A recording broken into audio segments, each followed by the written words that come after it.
Hello বন্ধুরা, কেমন আছো সকলেই? আশা করছি সকলেই খুব ভালো আছো। আর আমার একটি নতুন ভিডিওতে তোমাদের অনেক অনেক স্বাগত জানাই। দেখো, শীতের সকালে কিন্তু ধনেপাতা ছাড়া চলেই না। যে কোনো রান্না বান্না বা মুড়ি মাখা, তরকারি রান্না করা, খিচুড়ি রান্না করা, ডিম, চিকেন সব কিছুতে কিন্তু ধনেপাতাটা আমরা ব্যবহার করে থাকি।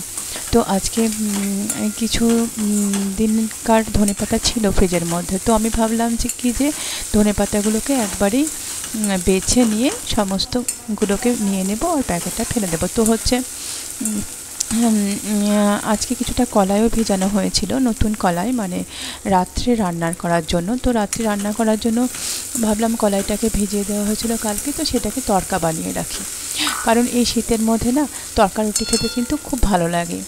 তো ভেজানোর জন্য হয় না, তো একটুখানি নতুন কলাই ভিজিয়ে দিয়েছিলাম, তো সেটা ভিজে গেছে। তো ভাবছি পেঁয়াজ কুচি করে নিয়েছি, পেঁয়াজ কুচি, রসুন থেতো করা আর হচ্ছে টমেটো কুচি, এগুলো দিয়ে ভালো করে ভেজে নিলাম। আর সেটা বানানোর জন্য এই কলাইটাকে ভালো করে সিদ্ধ করে নিয়েছিলাম।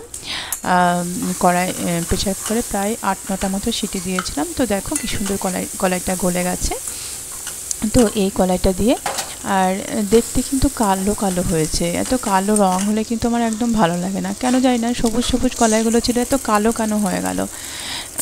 এরকম কালচে রঙটা আসলে না আমার কিন্তু রান্না করতে বলো বা খেতেই বলো আমার ভালো লাগে না। তো আশা করছি স্বাদটা ভালো হবে, কারণ কলাইগুলো কিন্তু নতুন কলাই ছিল। তো রঙটা কালো কালো হয়েছে। তো মা বলছিল রঙটা এরকম কালো কালোই হয় কলাই সিদ্ধ করলে। যেমন আমরা শীতের হচ্ছে ষষ্ঠীর দিন যে মানে শীতল ষষ্ঠী হয়, সেই দিনে যে আমরা কলাই সিদ্ধ করি, গোটা সিদ্ধ বলে অনেকে, সেক্ষেত্রেও কিন্তু বেগুন থাকে, কুল থাকে, আর থাকে হচ্ছে মটরশুঁটি, অনেকেই আরও অনেক কিছু দিয়ে থাকে। তো এই সমস্ত দিয়ে সিদ্ধটা করায়, সেটাও কিন্তু দেখতে কিন্তু বেশ কালো কালোই হয়, তো খেতে কিন্তু স্বাদ খারাপ হয় না। আশা করছি আজকেরটাও কিন্তু স্বাদ খারাপ মনে হয় হবে না। তো জল দিয়ে প্রথমে দেখো প্রেসার কুকারে কয়েকটা সিটি দিয়ে এটাকে সিদ্ধ করে নিয়েছি। তারপর ধনেপাতা, পেঁয়াজ কুচি, লঙ্কা কুচি সমস্ত কিছু দিয়ে একটা ডিম ভেঙে দিয়ে এটাকে ভেজে নিলাম। এক তড়কা যেহেতু করব, ওই কারণের জন্য ডিমটাকে ভালো করে ফাটিয়ে নিয়ে এর সাথে ভেজে নিলাম। কিছুক্ষণ ভাজার পরে কিন্তু আমি সিদ্ধ করা কলাইটাকে দিয়ে দিচ্ছি। আর এর আগে কিন্তু আমি তড়কা কোনোদিন করিনি, আজকেই মানে করলাম। অনেকদিন আগে একবার করেছিলাম, খেতে খুব একটা ভালো হয়নি বলে আর করি না। তো আজকে আমার মনে হচ্ছে বেশ খেতে ভালোই হবে। ভালো করে তো রান্না করলাম, আর ধনেপাতা কুচিগুলোও দিয়ে দিলাম, আর কিছুটা আছে পরে এখানে অ্যাড করে দেব।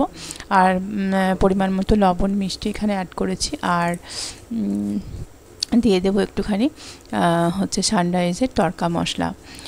আর তোমরা এখানে আর কিছু দাও কিনা কমেন্টে জানিও, কারণ আমি নতুন করছি তো প্রথমবার, অতটা আমার হয়তো ভালো হবে না, আর অনেক কিছু হয়তো দেওয়াও হবে না। তো এখানে তড়কা মশলাটাও দিয়ে দিলাম। আর তারপর পুরোটা নেড়েচেড়ে নিয়ে নামিয়ে দেবো। আর রুটিটা আমি আগেই করে রেখেছি। তো আজকে রাত্রিতে ডিনার কিন্তু এই হচ্ছে রুটি আর তড়কা।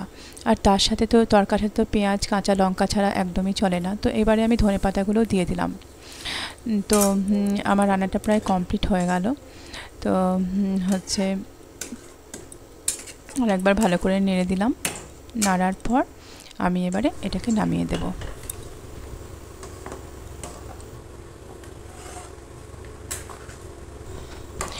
এরপর রুটিগুলো আমি আগে থেকে ভেজে নিয়েছিলাম। তো চলো খাবারটা রেডি করে দিই। আর আজকের ডিনারটা হচ্ছে রুটি আর তড়কা। তো হচ্ছে তোমরাও একদিন এরম করে রুটি তড়কা বানিয়ে খেতে পারো। আশা করছি তোমরা খাও মনে হয়, তো আশা করছি খুব ভালো লাগবে। তো আজকের ভিডিওটা কিন্তু এ পর্যন্তই, আর দেখা হচ্ছে নতুন একটি ভিডিওর সাথে। ততক্ষণ পর্যন্ত সকলে অনেক অনেক ভালো থেকো, আর অনেক অনেক সাবধানে থেকো, ভালো থেকো। আর আমার চ্যানেলটিকে সাবস্ক্রাইব করে দিও ভালো লাগবে, আর লাইক করো। এক্ষুনি পড়ে যেত সমস্তটা। তো চলো এবার এটা টেস্ট করে দেখার পালা। তো খাবারটা দিয়ে দিই, আর সবাই খেয়ে নেক। আর আসছি নতুন একটি ভিডিওর সাথে।